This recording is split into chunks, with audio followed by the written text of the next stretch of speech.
1932मध्ये emu या पक्षाच्या मागे ऑस्ट्रेलियाची आर्मी पक्ष्यांना मारण्यासाठी का लागली होती, तर चला माहीत करू. ऑस्ट्रेलियामधील पश्चिम भागात भरपूर प्रमाणात जमीन आहे.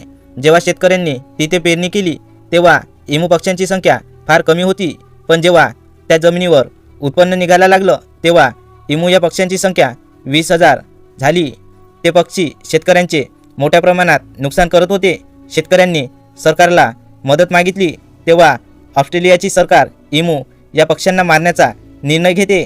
तेव्हा मशीन गन घेऊन आर्मी त्या पक्ष्यांवर फायरिंग करत होती, पण पक्षी अलग ग्रुपमध्ये डिवाईड झाले, त्यामुळे त्या पक्ष्यांना मारणे कठीण झाले. अनेक प्रकारे त्यांनी प्रयत्न केला, पण ते फक्त 1,000 इमू मारू शकले. त्याच्यात ऑस्ट्रेलियाची सरकार अयशस्वी ठरले. यामुळे हे मिशन थांबवले.